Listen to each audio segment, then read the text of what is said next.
Okay, dear friends, we are back with one more chapter of the book Tinku Ustad by Indu Bhushan Mittal ji.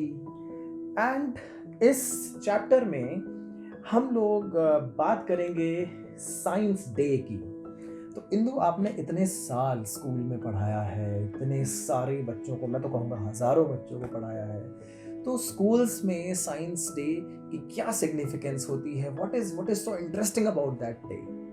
What I have seen in my own school, I was like science club in charge also, कि बच्चों में एक बहुत ही उत्सुकता होती है। सब बच्चे अपनी कुछ ना कुछ एक्टिविटीज़ करना चाहते हैं। They want to have their exhibition. So हम ऑलमोस्ट एक साइंस वीक मनाते ओके। हैं पूरा स्कूल में प्रॉपर कैलेंडर में। So full week we observe as science week. उसमें एक दिन सारे अपने प्रोजेक्ट्स करते हैं, एक दिन ये डिबेट्स डेक्लामेशंस होती हैं, एक दिन उनको ट्रिप्स पे ले जाते हैं जैसे नेशनल साइंस म्यूज़ियम में। सो म्यूज़ियम में भी उनको 3D मूवीज़ सब उसके मतलब आसपास सारी जो एक्टिविटीज़ हैं, गतिविधियां हैं, वो साइंस के आसपास ही होती हैं और कुछ गेस्ट लेक्चर्स होते हैं। सो मैंने जनरली देखा है कि जैसे ही साइंस का नाम आता है तो बच्चों में एक्साइटमेंट का जो लेवल है वो बिल्कुल डिफरेंट होता है। सो उसी ये इस कहानी में भी हनी सर अपने बच्चों को कैसे मोटिवेट कर रहे हैं कि क्या एक्सपेरिमेंट्स करेंगे, उसी के बारे में है। चलिए पढ़ते हैं और देखते हैं कि बच्चे क्या क्या एक्सपेरिमेंट्स कर रहे हैं। वैसे एक चीज देखिए, जैसे जैसे कहानी आगे बढ़ रही है तो हम और इंदु दोनों किरदारों से प्रभावित हो रहे हैं, क्योंकि हनी अब तक तो मास्टर, पहले तो ये पता चला कि हरीश निगम हनी मास्टर हैं। हनी अब तक मास्टर थे, बट अभी इंदु ने कहा हनी सर, इसका मतलब your knowledge makes you a credible person. Yeah, obviously, and being a teacher, I have this habit of. All right, let's begin with the story. Yeah. कहानी का नाम है अग्नि स्नान। विज्ञान चेतना क्लब के ऑफिस में सभी बच्चे आ चुके हैं। आज 22 फरवरी है। विज्ञान दिवस के अवसर पर 28 फरवरी को होने वाले आयोजन की रूपरेखा तैयार करनी है। जैसे कि मैंने अभी कहा calendar, so we also kind of plan. So बस हनी मास्टर अभी तक नहीं आए थे। सभी हनी मास्टर का बड़ी बेचैनी से इंतज़ार कर रहे थे। टिंकू उस्ताद तो कुछ ज़्यादा ही उत्साहित थे। हो भी क्यों ना, उनके लिए ये पहला अवसर होगा जब वो प्रयोग दिखाएंगे। कुछ कुछ परेशान भी थे टिंकू। उन्हें पता ही नहीं था कि उन्हें क्या करके दिखाना है और कैसे दिखाना है। समय भी थोड़ा ही बचा था, मात्र 6 दिन। कुछ देर बाद हनी मास्टर तेजी से ऑफिस में आए और आते ही बोले, माफ करना दोस्तों, आने में देर हो गई। वो रास्ते में ओपीएस इंटर कॉलेज के डॉक्टर राजीव मिल गए थे। विज्ञान दिवस के आयोजन के विषय में उनसे चर्चा करने लगा, बस इसलिए। डॉक्टर राजीव थोड़ा चिंतित भी थे, क्योंकि उनके यहाँ इस प्रकार का यह पहला आयोजन है। विशेष बात यह है कि इस कार्यक्रम में केंद्र व प्रदेश सरकार के वरिष्ठ वैज्ञानिकों के आने की भी संभावना है। मैंने आप सबकी ओर से उन्हें पूरी तरह आश्वस्त कर दिया है कि अब हमारी ओर से कोई कमी नहीं रहेगी।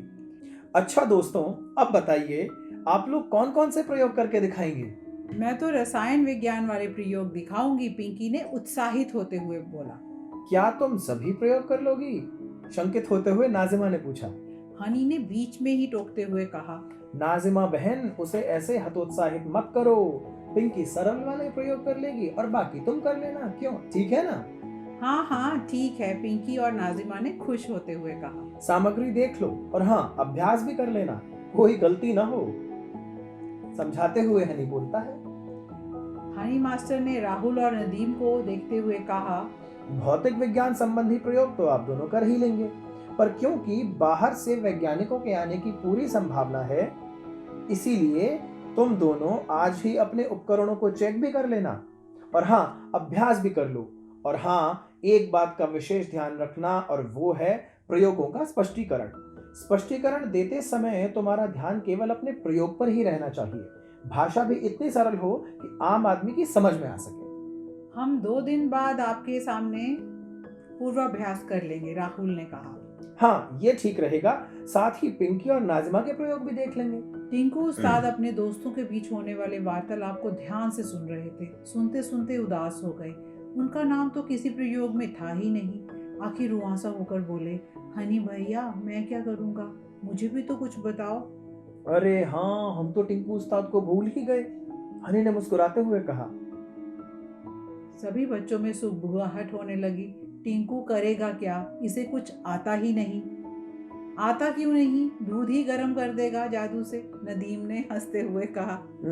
कोई व्यक्तिगत हस्तक्षेप नहीं होगा, कोई व्यक्तिगत आक्षेप नहीं लगाएगा, ये बहुत बुरी बात है, नदीम ने बड़े गुस्से में कहा। टिंकू को सांत्वना देते हुए हनी ने कहा, भैया तुम निराश मत हो, अभी समय है, मैं तुम्हें कुछ नए प्रयोग सिखाऊंगा और वो भी अभी, तुम यहीं ठहरो। हाँ तो दोस्तों, आप सब घर जाइए, कल स्कूल से लौटकर खेलने न जाकर सीधे यहाँ आकर अपने अपने प्रयोगों का अभ्यास कीजिएगा। अब ऑफिस में केवल राहुल, हनी और टिंकू ही रह गए थे। हाँ तो टिंकू भाई, मैं आज तुमको बिल्कुल नया प्रयोग बताने वाला हूँ, पूरे ध्यान से सुनो, समझो और फिर करो। सबसे पहले मैं बता रहा हूँ बर्निंग बॉल या जलती हुई गेंद के विषय में। यह गेंद एक विशेष प्रकार की होती है, इसे माचिस से जलाकर हाथ से उठाया जा सकता है तथा दोनों हाथों में उछालकर खेला जा सकता है, परंतु बहुत ही सतर्कता से। भैया इस प्रकार की गेंद कहाँ मिलती है, उत्सुकता से टिंकू ने पूछा। कहीं नहीं मिलती, इसे स्वयं ही बनाना पड़ता है। राहुल भाई, जरा सूती कपड़ा, सूती धागा और सुई तो लाना। कुछ देर बाद राहुल ये तीनों चीजें लाकर हनी को दे देता है। आओ दोस्तों, अब गेंद बनाते हैं। अब हनी ने सूती कपड़े की लगभग 2x6 इंचेस की पट्टी काटकर उसे मोड़ा, सुई धागे से सीकर इस प्रकार गोल बनाया कि वह गेंद जैसी लगने लगी और सूती धागे से कसकर इस प्रकार बांधा कि वह लगभग ठोस हो गई। लो भाई, बन गई गेंद। अब आवश्यकता है इसके ईंधन की, फ्यूल की। वैसे तो नेफ्था बहुत एप्रोप्रिएट फ्यूल होता है, ये जलने पर हीट कम देता है, पर आजकल ये बाजार में नहीं मिलता, इसीलिए नेफ्था के जगह मिट्टी का तेल प्रयोग में लाते हैं। थोड़ा मिट्टी का तेल लाने के लिए हनी ने राहुल को बोला। राहुल ने एक डब्बे में मिट्टी का तेल लाकर हनी को दे दिया। हनी ने कपड़े की गेंद को स्टील की प्लेट में रखकर उस पर मिट्टी का तेल धीरे धीरे डाला, जिससे गेंद का कपड़ा मिट्टी के तेल को पूरा सोख ले। इतना करने के बाद हनी मास्टर बोले, लो भाई, हो गई तैयार बर्निंग बॉल, बस आवश्यकता है माचिस से जलाने की। राहुल, अब तुम इसे माचिस से जलाओ तो सही कम से कम। राहुल ने माचिस से गेंद को जलाया, गेंद में लपटें उठने लगी। हनी ने जलती गेंद को नीचे से पकड़कर उठा लिया और अपनी हथेली पर रख लिया। तभी गेंद को दूसरे हाथ में लेकर दोनों हाथों में उछाल उछाल कर खेलने लगा और थोड़ी देर बाद गेंद को बुझाकर वापस प्लेट में रख दिया। राहुल और टिंकू हनी के इस खेल को बहुत ही ध्यान से देख रहे थे। जैसे हनी ने गेंद को बुझाकर प्लेट में रखा, वैसे ही टिंकू ने हनी के दोनों हाथों को देखा, कहीं हाथ में आग तो नहीं लग गई। टिंकू की इस बेचैनी और अपने प्रति सहानुभूति को देखकर हनी बोला, भाई चिंतित न हो टिंकू उस्ताद, मेरे हाथों को कुछ नहीं हुआ है, मैं तो आप लोगों को अब इसका रहस्य समझाता हूँ। कपड़े की गेंद ने मिट्टी के तेल को एब्जॉर्ब कर लिया। माचिस जलाने पर जिस प्रकार लालटेन जलती है, उसी प्रकार गेंद का कपड़ा नहीं जला, जबकि मिट्टी का तेल जलने लगा। जैसे ही कपड़ा जलने लगे, वैसे ही आग को बुझा देना चाहिए। और हाँ, गेंद उठाते समय ये विशेष ध्यान रखना है कि गेंद को नीचे से ही पकड़कर उठाइए। गेंद से उठने वाली लौ के ऊपरी हिस्से पर मैक्सिमम हीट होती है, जबकि नीचे का हिस्सा कंपैरेटिवली थोड़ा ठंडा होता है। क्या बिल्कुल ठंडा होता है? नहीं भाई, नहीं नहीं नहीं, गर्म तो होता है, परंतु इतना नहीं कि हाथ से ना उठा सकें। और एक विशेष बात यह भी कि जलती हुई बॉल का नीचे का हिस्सा लगभग 1/3 सेकंड तक हाथ की खाल को प्रभावित नहीं करता। इसी कारण जलती हुई बॉल को लगभग 1/3 सेकंड के आसपास हम अपने हाथ पर रखे रहने दे सकते हैं, तो इससे हाथ की जलने की संभावना भी नहीं रहेगी। टिंकू इस प्रयोग से बहुत अधिक प्रभावित होता हुआ दिखाई दिया, जबकि राहुल किन्हीं विचारों में खोता हुआ नजर आया। आखिर राहुल ने हनी से पूछ ही लिया, हनी भाई, मैंने एक बार कहीं देखा था, एक आदमी ने मशाल जलाकर अपने पूरे शरीर पर रगड़ रगड़ कर घुमाया, क्या उसके इस खेल में भी यही सिद्धांत कार्य करता है? हनी मुस्कुरा दिया और बोला, तुमने तो मेरे मुंह की बात छीन ली राहुल। मैं भी दूसरा प्रयोग इसी के संबंध में बताने जा रहा था, और इस प्रयोग को कहते हैं अग्नि स्नान। इसमें एक विशेष प्रकार की मशाल बनाई जाती है। इस मशाल को बनाने के लिए लगभग 2 फीट लंबा बांस का टुकड़ा लेकर उसके एक सिरे पर लगभग 4 इंच के हिस्से पर सूती कपड़ा बहुत कसकर लपेटते हुए एक गोल गेंद का आकार दे देते हैं। राहुल भाई, जरा एक बांस का टुकड़ा तो लाना, सूती कपड़ा धागा तो वे पहले ही यहाँ रखा है। राहुल ने एक लगभग 2 फुट लंबा बांस का टुकड़ा हनी को दे दिया। हनी ने डंडे के एक सिरे पर कपड़ा लपेटकर गेंद का आकार देते हुए धागे से टाइट कर दिया और फिर बोले, लो, हो गई मशाल तैयार। अब हनी ने डंडे पर लगे कपड़े की गेंद को मिट्टी के तेल के डब्बे में डुबो दिया। कपड़े ने मिट्टी के तेल को एब्जॉर्ब कर लिया, सोख लिया। थोड़ी देर बाद हनी ने डंडे को डिब्बे से बाहर निकालकर 3-4 बार झटका दिया। ऐसा करने से जो एक्स्ट्रा मिट्टी का तेल था वो उस गेंद से बाहर निकल गया। अब हनी ने अपनी कमीज और बनियान उतार लिया। दाएं हाथ में मशाल लेकर टिंकू से माचिस जलाने के लिए कहा। टिंकू ने थोड़ा हिचकिचाते हुए मशाल में माचिस जलाकर लगा दी। मशाल में आग की लपटें निकलने लगी। अब हनी ने जलती मशाल को अपने बाएं हाथ, पेट और कमर पर घुमाया। हनी यह कार्य बहुत ही सावधानी से कर रहा था। वो मशाल से निकली लपटों का निचला भाग ही अपने शरीर के संपर्क में ला रहा था। हनी के इस अग्नि स्नान को देखकर राहुल को हैरानी हो रही थी और टिंकू का तो मुंह खुला का खुला रह गया। वो हनी के शरीर को बहुत ही बारीकी से देख रहा था, कहीं जल तो नहीं गया। टिंकू को चिंतित देखकर हनी ने कहा, अरे टिंकू भाई, चिंता छोड़ो, मुझे कुछ नहीं हुआ है। मैंने पहले भी बताया था कि लौ में सारी ऊष्मा उसके ऊपरी भाग में होती है, नीचे का भाग कंपैरेटिवली ठंडा रहता है। जैसे ही टिंकू ने हाथ आगे किया, हनी ने मशाल को उसके हाथ पर फिराया। अरे सचमुच कुछ नहीं हुआ, खुश होते हुए टिंकू ने कहा। टिंकू भाई, अब तो आप भी यह कर सकते हो, राहुल ने खिलखिलाकर बोला।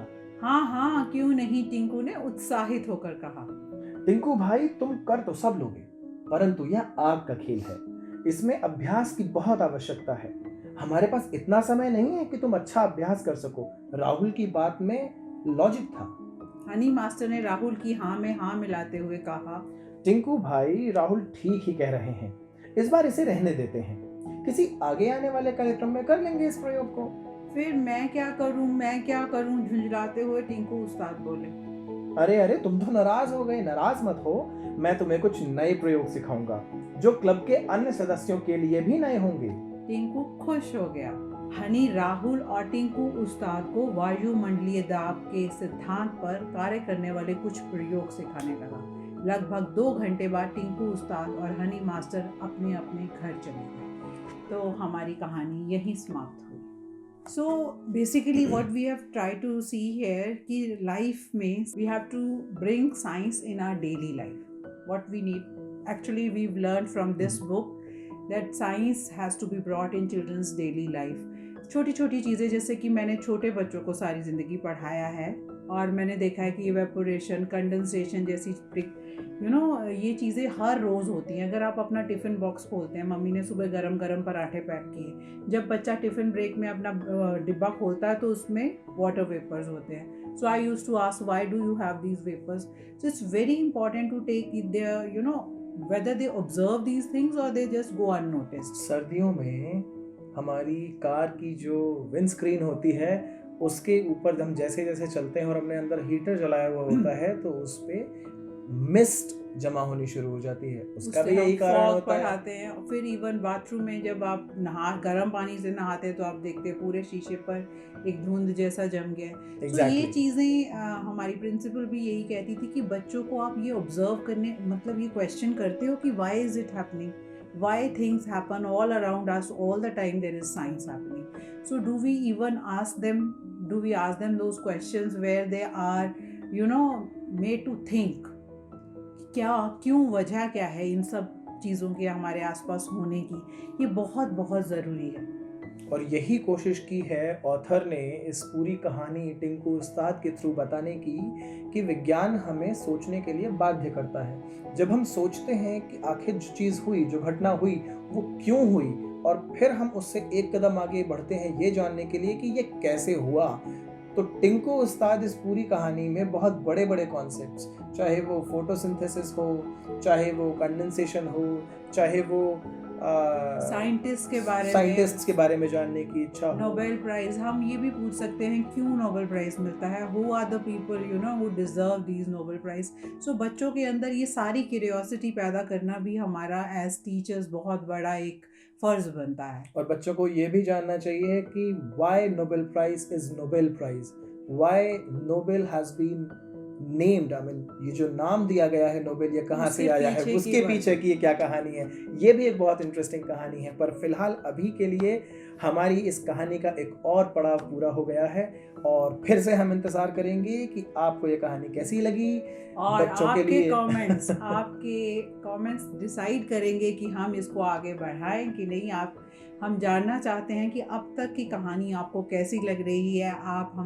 हम चाहते हैं कि हम इसको आगे बढ़ाएं कि अगर हमें इनकरेजमेंट मिलेगी कि नहीं मिलेगी, हम उसी हिसाब से इसको आगे बढ़ाएंगे। तो आपके कमेंट्स ये डिसाइड करेंगे कि कहानी आप अब इस बुक को खुद उठाएंगे, पढ़ेंगे, बच्चों को बताएंगे, या हम इस कहानी को इस पड़ाव से आगे लेकर जाएंगे पार्ट 2 में। तब तक के लिए नमस्कार। नमस्कार।